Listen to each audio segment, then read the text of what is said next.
Let's head over to Metro Manila, or to the city of Manila, where the local government and the MMDA have opened a floodgate in a portion of Manila Bay. That is to help reduce flooding in the city. And for details, we have News 5 correspondent, Batang Maynila rin, si Mon Gualvez. Mon, okay, saang banda ito binuksan ng floodgate? Yes, Lord and Denise, the Manila government as well as the Metro Manila Development Authority or MMDA just opened a floodgate here in Manila Bay, particularly located in Manila Yacht Club. Itong floodgate na ito, nasa 1 kilometer yung drainage system na connected dito. So aabot hanggang sa Ermita area, particularly yung mga binabaha dyan sa may Calao, sa may Padre Faura at Taft Avenue. Yung mga tubig na naiipon doon, didiretso dito sa Manila Bay. Maybe you're going to ask, no, bakit ngayon lang binuksan at bakit hindi basta-basta binubuksan itong floodgate dito sa Manila Bay? Well, there is a mandamus order from the Supreme Court or by the Supreme Court na kailangan linisin itong Manila Bay. That's why there is a sewage treatment plant na dinaraanan ng tubig bago ilabas dito sa Manila Bay. So hindi ganun kaagad binubuksan basta-basta yung mga floodgate. Pero dahil nga sa nararanasan mga pag-ulan dito sa Kamaynilaan, talagang na-desisyon na ang local government as well as MMDA na buksan itong floodgate. At meron namang nakabantay na mga tauhan ng MMDA as well as yung nakita nyo kanina na trash trap para siyang boom na haharang ng mga kalat doon sa lalabas na mga tubig dito nga sa naturang floodgate. Kasi along with the water, may mga kasama talaga mga kalat, no? At hindi na ito masasala agad-agad. So yan, yung nakikita nyo ngayon na yellow na parang boom, that is the trash trap na in-install ng MMDA. At tutulong din daw yung local government of Manila in getting all the trash na may ipon dito sa area. Nakahanda rin daw buksan yung isa pang mas malaki-laking floodgate doon naman sa may Remedios sa Malate. So ito ay mga pamamaraan ng mga authorities para masolusyonan kahit paano yung nararanasang mga pagbaha, no, na nagiging resulta after magkaroon ng malakas na buhos na ulan. Lalo nito mga nakaraang linggo, wala pa namang bagyo pero nagbibigay ng malaking perwisyo sa mga taga Metro Manila.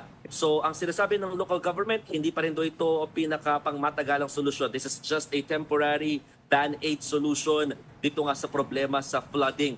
Ang pinakakailangan pa rin ngayon, sabi nila, dagdag na sewage treatment plant para mas maraming sala kasi nga nagiging embudo na daw yung sitwasyon ng sewage treatment plant sa dami o volume ng tubig ulan na bumabagsak sa Metro Manila. Plus, yung continuous cleaning of esteros and creeks.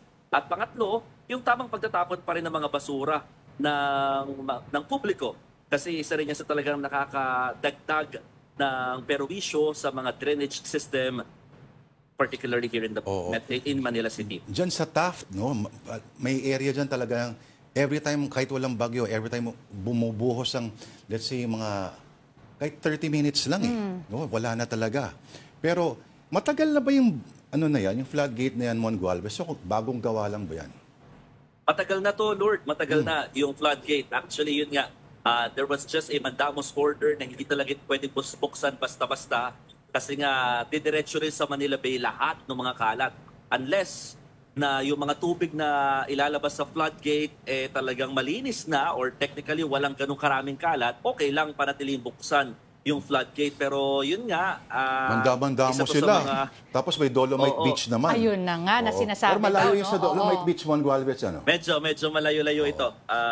Siguro mga a kilometer or 2 kilometers away pa. Oo, pero yacht club. Baka umangal yung mga sosyal dyan. Di ba? Hindi, ibalik ko mo dun sa, sa sewage treatment plant na aminado naman sila na yun talaga yung kailangan. When can we actually expect that na maikasatuparan na nga? Kung yung alam nila na yun pala ang suma total magiging solusyon. Yes, Denise. Actually, the local government of Manila is calling for the help of DNR, particularly kasi sa kanila yata magagaling yung extra fund or sa DPWH. So yung two agencies, kanina yun yung pinapanawagan ni Manila Mayor Isko Moreno to help them aid for this additional sewage treatment plant para makadagdag dito sa mga pwedeng sumala Oo. sa Pero, tubig Mon, na ilalabas sa Manila sorry. Bay. Mon, iba yung iba na, kung sewage treatment, ina-assume niya na yung panggagalingan niya is mga bahay-bahay, sa mga banyo, etc. Itong flood water, iba rin dapat ang may sariling dinadaluyan dapat yan at hindi kasabay dapat sa mga kabahayan at sa mga hotel establishments, etc. Pero Mon, magandang tanongin din kung matatanong, may pag-asa pa ba yung Espanya, Sampaloc area? O ito ba talaga kailangan magbigay na ng mga scuba suit ang mga otoridad sa mga nakatira doon? Alam mo yan, Mon Gualvez. Sa mga gaya nating taga-UST, Yan. talagang mukhang mahihirapan. Pero actually, marami ng planong ginawa no, dyan sa Espanya. Meron. Tinaas yung para Espanya, talagang pumunta ng masolusyonan. UST yung tubig. Di ba? Alam mo yun, Mon? Tinaas nila yung Espanya, Para pumasok sa UST. Galing! Pero wala, medyo mahihirapan talaga. Actually, sinasabi kanina ng Manila Local Government, meron silang binabanggit na plano. Ito yung flood plan na binabanggit kanina ni Mayor Isko Moreno, if I'm not mistaken. I'm just checking my notes here. He says that there is now a drainage master plan in Manila.